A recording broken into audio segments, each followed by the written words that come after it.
Today on CityCast DC, this fall, DC will open its first new neighborhood high school in decades. This is in the Palisades neighborhood of Northwest Washington.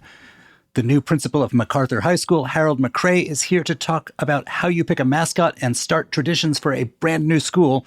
And he's also going to tell you why he thinks parents should enroll their kids at his school ASAP.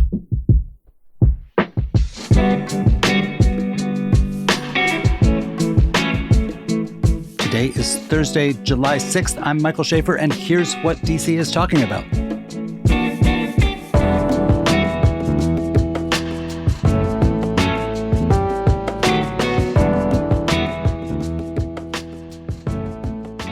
Dr. Harold McCray, you have an interesting position because you are the principal of a school that doesn't yet exist. And that's because you're doing something that no one has done in a very long time in DC, which is you are starting a new all-purpose high school, MacArthur High School, it's called right now. What's been the hardest and most surprising part of the job right now? Sleep.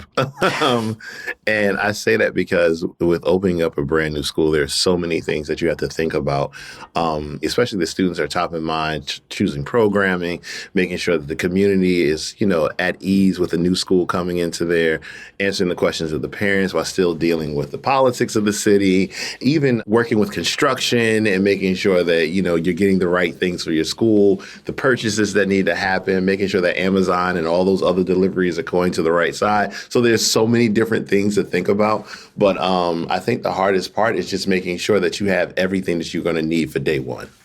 So I'm curious about opening a school from scratch, which is, again, not a thing that's happened it happens with charter schools quite frequently, but it's not happened with public schools. Are you going to start it with all four grades right away, or is it going to slowly build up? It's going to slowly build up. So for our first year, we'll have a projected total of 200 ninth graders and 50 10th graders. Got it. And then, the thing of high school is you go there and it's got all these traditions built in, and these are the school colors, and these are the teams, and every October we do this. You're going to get to do something cool, which is like invent traditions. So how'd you pick the school colors and the team name, or have you done that yet? Yeah. So when I first got started in January, I was going on what you would call like a promotional tour about the school to the different students to kind of get them excited about the school. And on this promotional tour, before I would leave, I would always ask them, we don't have a mascot, we don't have any colors. So go ahead and let me know what you would like as your school mascot and what you would like for your school colors. And from each school that I went to, we kind of narrowed it down, and then we put it together into a survey, and then we sent it out to them, to the families, to the communities, and we even sent it to some of the lower classmen who will eventually be coming here, to get them excited about the new high school. So the official colors are navy blue and teal, and they have chosen the MacArthur Mammoth. So we're the home of the Mammoths, and so we're so excited. How much do you, as the principal of a high school, get a choice in a curriculum? Or is this a thing that it's going to be the same curriculum as other DC high schools? As a principal, I have the autonomy about the type of program that I would like to have in my particular school. And one of the things that was very important to me is I wanted to kind of cater towards the community and the needs of the students. Again, through these promotional tours, students were very adamant about making sure they got into their top universities, their choices. They wanted to make sure that not only that we were going to prepare them for college, but prepare them to actually get through college and graduate. And so one of the things that we were looking at was a couple of different programming options. And we settled on offering honors and AP courses to our students. And so at MacArthur High School, we have no general education courses. So there will be no general classes. Everything will either be an honors course, a pre-AP course, or an advanced placement course.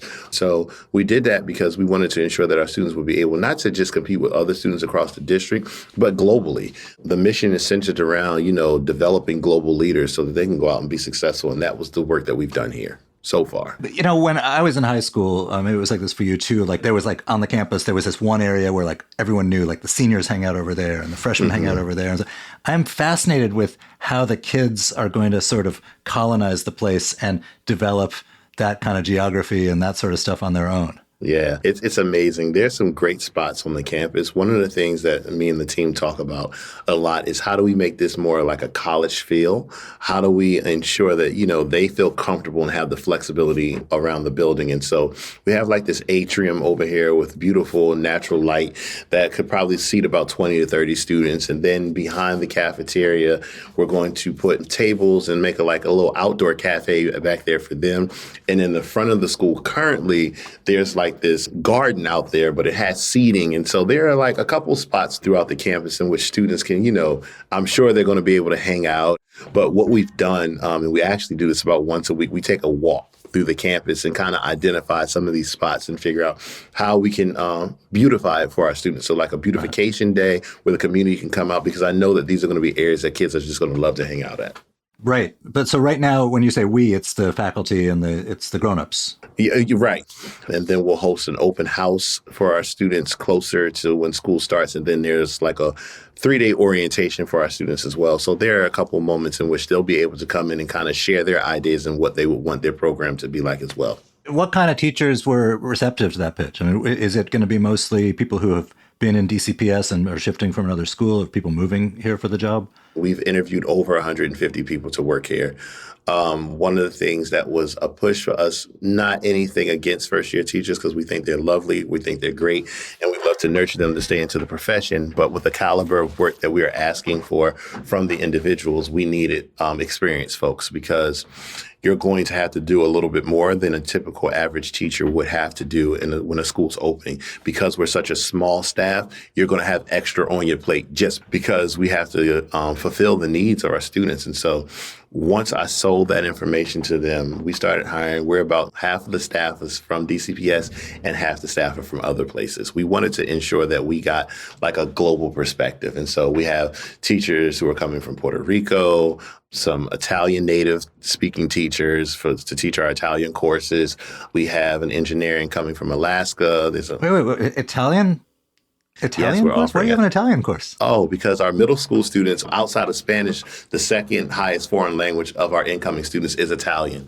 And so with, the school district, we want to continue to keep them on their same track. So we'll be offering Spanish, Italian, and virtual Chinese, because we have some students who've already taken Chinese 1 and Chinese 2. It was just important, and I didn't want to create a school with people who had the same mindset, so to speak, but I also just wanted to get people who would come and bring a different perspective and a different background from a different district.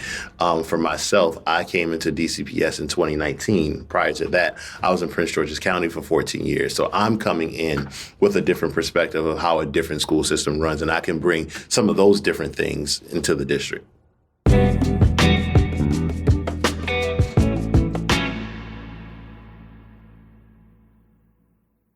Let's back up a sec just to the sort of reason why you're even doing this.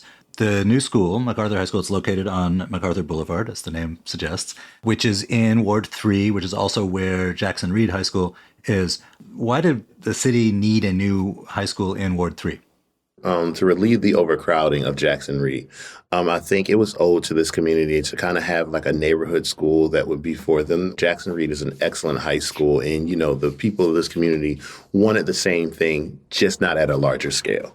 And so DCPS moved forward with it, and it's opening this fall. So there's been a lot of talk about the location specifically. MacArthur Boulevard has got a bus line. It's really far from the metro, though. But what are the pros and cons, as you see it, of where it is? I do see it as a con for students who don't live directly like in walking distance, but this is still their neighborhood school, having to travel for quite a while on the bus, a 40, 50-minute ride to get here.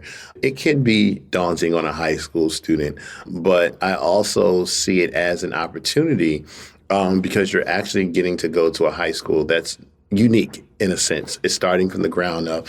It's offering the highest of courses that you could potentially offer to a particular school. It's in a much smaller setting. They actually have the opportunity to develop some of the clubs and the activities. And so like the traditions that you would already have at some of these other high schools, these kids get to start here.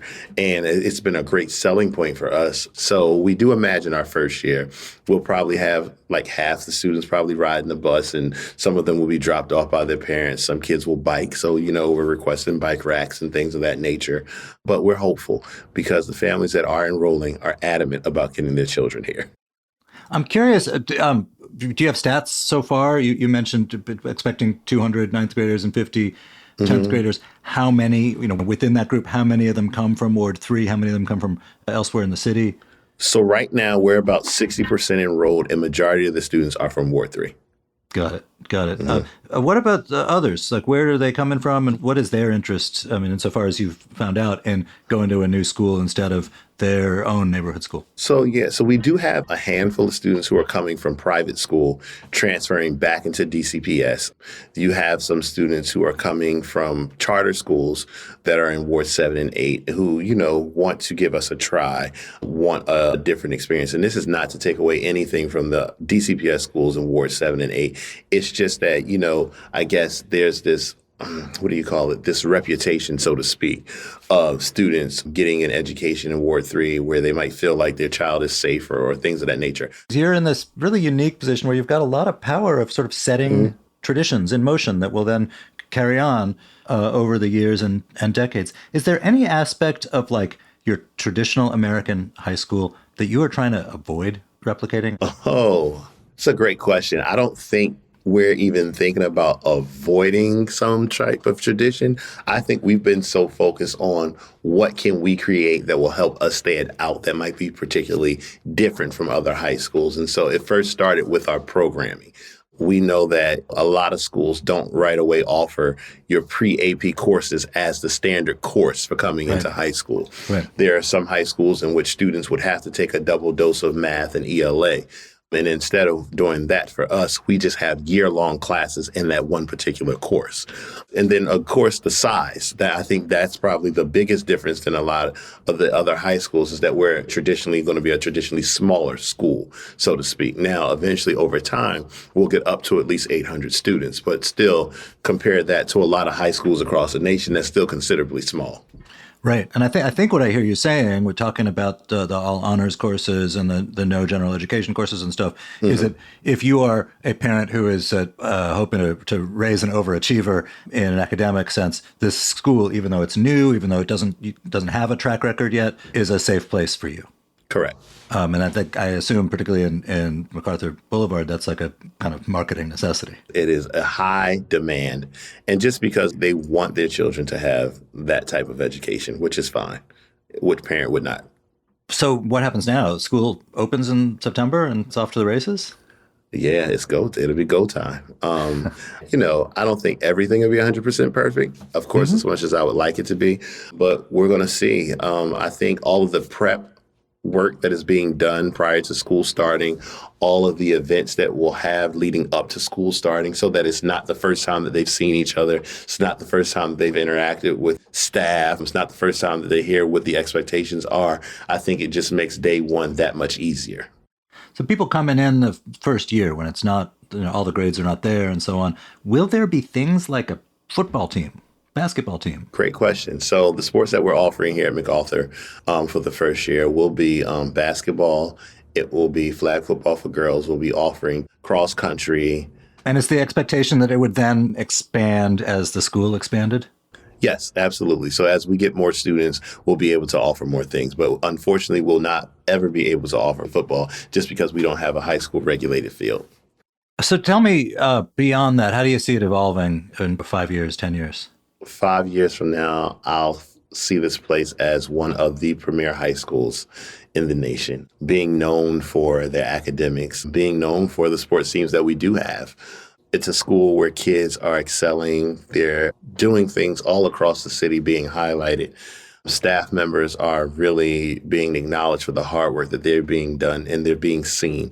I see this as a place where everybody will be trying to go to. And I'm just looking forward to that first graduating class. It's going to be so special just because, they came in, they've endured for the 10th graders, the 3 years that they've been here with the curriculum, and it shows to speak volumes of, hey, not only did I come in and excel, I came in, I tried these courses, I was able to get through, I passed these things, I'm going to these universities, these were the opportunities that were presented to me, and it's just going to be a phenomenal place to work.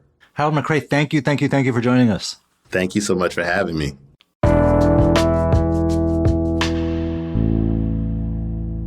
And before you go, here is some quick news. There was a series of deadly shootings across the district on the 4th of July. 4 men were killed in separate incidents, and another shooting in Northwest D.C. left 9 people injured. The fatalities bring D.C. to a total of at least 8 homicides in the first 4 days of July. Also, 2 French bulldogs were stolen from their owners at gunpoint in Southwest D.C. on Monday. Immediately before this incident, the suspects had unsuccessfully attempted to steal another person's dog by grabbing the leash from them. Finally, Virginia is mandating that hospitals disclose the prices of medical procedures on their websites. With this increase in transparency, patients can compare prices and make informed decisions about their health care. Many hospitals were not following the federal rule, which requires price transparency, so the new state law should help with enforcement.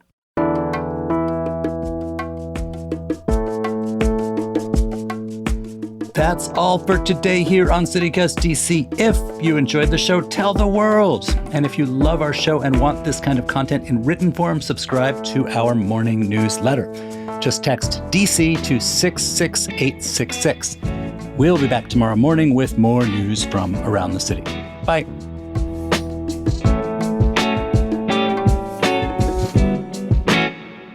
Oh, I feel like I'm forgetting some. I'm having a brain freeze.